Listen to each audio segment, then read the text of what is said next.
Where the fuck am I?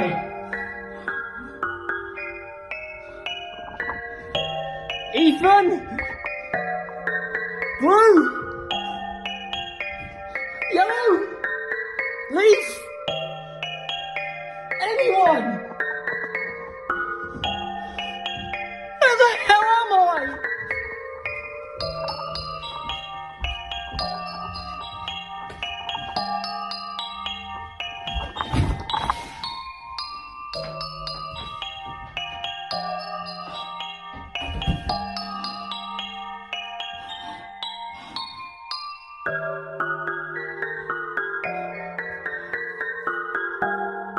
Who the fuck am I?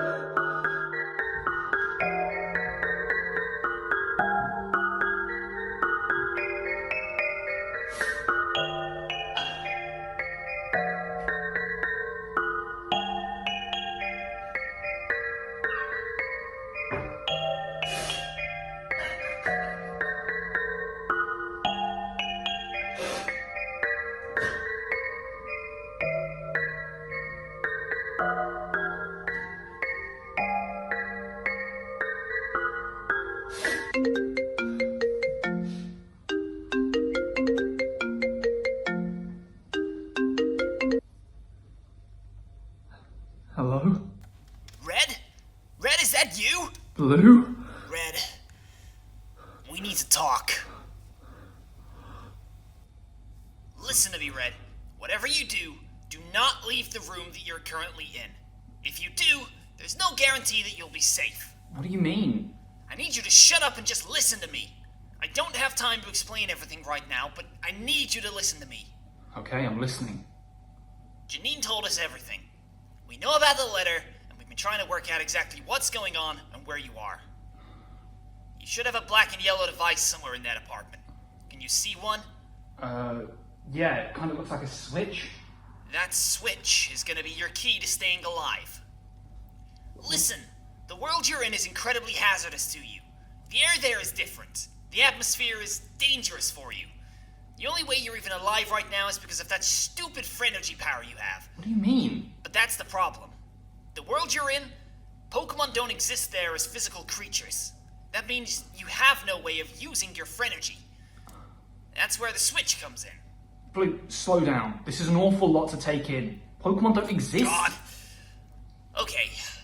Pokemon is nothing more than a fictional media concept in the world you're in. And the only way you have any chance of using phrenergy is by competing in the Pokemon Premier League and using phrenergy to command Pokemon attacks. That stupid goddamn phrenergy is also how we located you. Gramps used his research on the ability to find where you are. But you located me. Does that mean I can get back? Well, about that. Oh, God. Red? Red, are you okay? Oh, God. Get it together, Red! Sorry, I'm here. How long am I going to be here for? Gramps is confident he can pinpoint a way to get you out of there soon. How soon? A couple of months, minimum. I'm stuck here for months. Yeah. Okay. I'll do what I need to survive. I've been really hard on you for years, but I want you to know, well, I want you to come back safe and sound, okay? Are you worried about me? Shut up! Listen, we can only contact you through that phone, and only for about 20 minutes a day. I'll try to get some of the others to come and talk to you so you don't die of boredom. Could you maybe get Astrid to come and talk to me? I'll try. Thank you, Blue. Don't go getting all sappy on me now. I'll call you tomorrow and we'll discuss some battle strategy. You have to win this thing. For Kobacon. Okay. I'll do my best. We've got this. Thank you.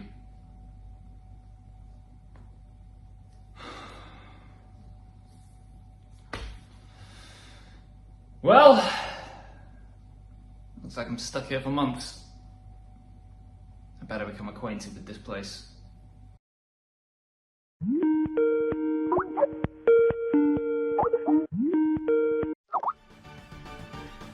First up, I should probably explain to you what a draft league even is. A draft league tournament is kind of like a mix between fantasy sports and Pokemon battles. Each trainer takes turns picking Pokemon from a predetermined pool to ensure that each team is completely unique and there's no duplicates across any sort of team. The trainers will then battle each other weekly, taking time to make sure they counter-team their opponent as much as possible. For example, if you can see that your opponent's drafted team is really weak to ghost types, then you'll bring as many ghost type attacks as you can possibly do in order to exploit that weakness. After a certain amount of weeks and a certain number of battles being played, the highest ranking coaches will then be added into a playoff tournament to determine who the actual winner of the draft league is. The format emphasizes strategy, as players must anticipate opponents' picks and adapt their own teams weekly accordingly. Did you get that, Red? I think so? I'm not sure though. Just think of it like school.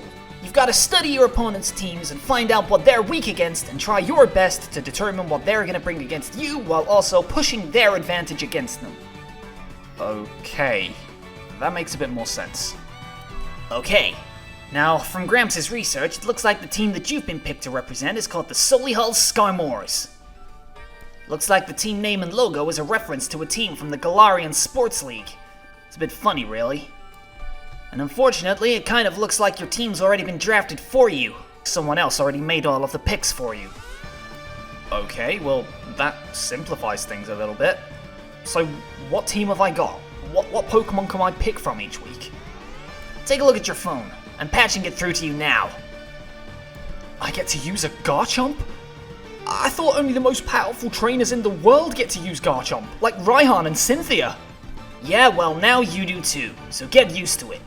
It looks like whoever drafted this team was looking to try and build a Rain squad. Rain? What do you mean? Why do I have to spell this out for you? You're taking the same classes as I am. Whoever picked this team picked Basculegion, Pelipper, and Floatzel. A Rain setter with 2 Swift Swim users to abuse the Rain. Oh, okay, that makes a bit more sense. What are those little symbols underneath Floatzel, Raichu, and Toucannon? Well, those are your Terra users. Terra users? You know what Terra is, right? It's that Paldean thing where Pokemon can change their typing. The way that Terra works in the Pokemon Premier League is that you have to pick your Terra types on specific Pokemon. Not every Pokemon was able to use Terra. For example, you can't put Terra on your Garchomp because that would just be really, really strong.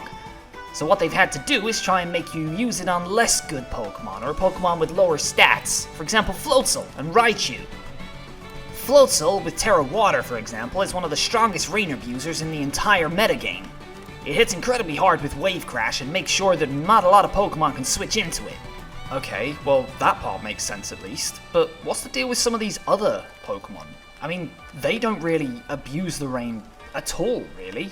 Garchomp doesn't really do anything with it, Iron Crown doesn't really do anything with it, Toedscruel doesn't do anything with it. What's the deal behind that? Well, I think the idea there was that they didn't want to force themselves into having to run Rain every week. What? Why not if it's that strong? Think about it like this. If you know your opponent is going to bring Rain every single week, what do? Run away and cry? Focus, Red! What I would do is I would bring everything I had that was good against water types and Rain. So I'd bring all of my grass types, I'd bring all of my electric types, and I'd make sure that Rain didn't have a chance to overwhelm me. Or I'd just bring Trick Room, so that my opponent wouldn't be able to move first anymore. It looks like the idea here is that they just wanted to make sure that they had enough different strategies that they could tailor their team each week without being forced to run Rain. Does that make sense? I guess so. I mean, I don't really understand it, but I guess it makes sense. Okay, let me put it another way. I personally don't like Rain because I know exactly what it's gonna do every single time it shows up. It's gonna try and set up for its Swift Swimmers, and it's just gonna try and hit you hard as much as possible. And there's a lot of different ways you can counter that. So, I guess at least this way you don't have to bring Pelipper every week. You don't have to bring Terra Floatzel every week. You've got other options you can build different team styles around. This is really gonna have to show a lot of your flexibility here, Red. If you're not able to bring different strategies, then you're not gonna do very well here at all. Okay, I kinda get it. but I don't really like having a team drafted for me. Do I really have to be stuck with these Pokemon for the entire competition? Well, not exactly. You do have the option to make 7 changes to this team. You can drop and pick up 7 different Pokemon. Okay, so I can put my own stamp on the team. Yes and no. You're kinda restricted when it comes to point values. Point values? Each Pokemon was assigned a different point value depending on how strong they were in the metagame. If you don't have the points to pick up a specific Pokemon, then you can't pick it up, period. And there were additional rules this time around as well. Each Pokemon was assigned a different tier based on how strong they were, and you were only allowed to pick up a certain amount of Pokemon from each tier. For example, Garchomp is an S tier Pokemon, which means you could only pick up 1 Pokemon in that tier. So if you wanted something else from that S tier, you had to drop the Garchomp. Does that make sense, Red? Okay, that makes sense to me at least. So I have to think really carefully about any changes moving forward. Gotcha. One question for you, Blue. Do you know anything about the other competitors in this league? Yes I do. And the bad part here for you, Red, is that these guys are absolutely insane. We drafted in the Devon Corp to take a look into some of these guys' backgrounds. Turns out, they're from different multiverses, where Pokemon come from all different backgrounds. Some of these guys make our strongest trainers, our celebrities, look like absolute rookies. Huh?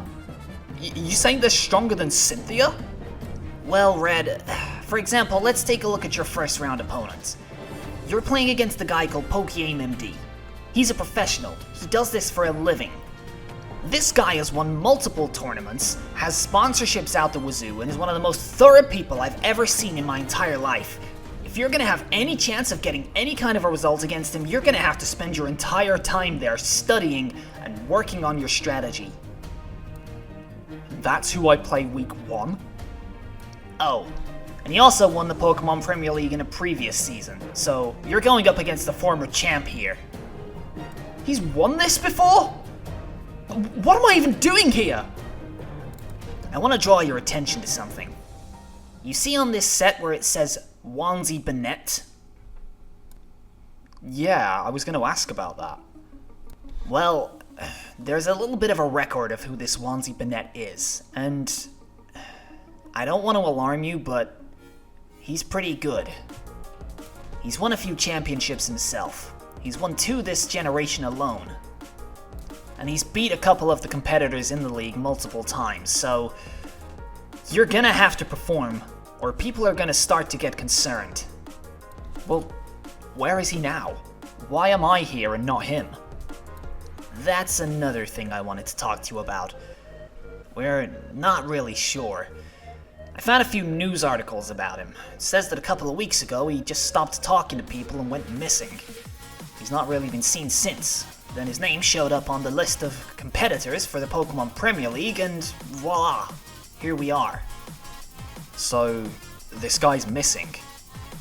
Yes, and you're gonna have to pretend to be him for as long as possible, okay? If you don't, you're gonna draw suspicion upon yourself, and the last thing you want is people entering that apartment. If anyone else comes in, you could be in grave danger, so keep yourself to yourself and stay low, okay? Gotcha. Thanks, Blue. This really means a lot to me. Shut up! I'm not doing this for you. I'm doing this for the school. Everyone's just been so grumpy and mopey since you left. I keep hearing Leaf and Ethan crying in their rooms. They really miss you. We all do. Blue... Shut up! Anyway, I've got something I need to deal with here. Focus on your strategy and build your team for week 1, okay? Okay. Thanks, Blue. Don't mention it. Smell you later.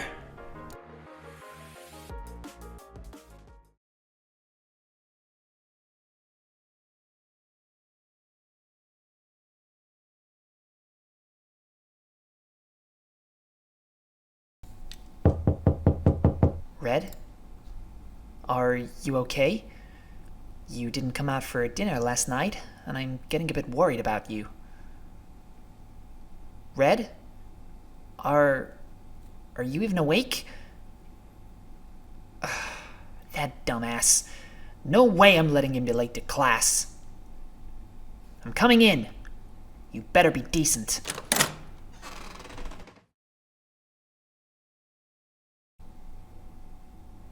Who the hell are you?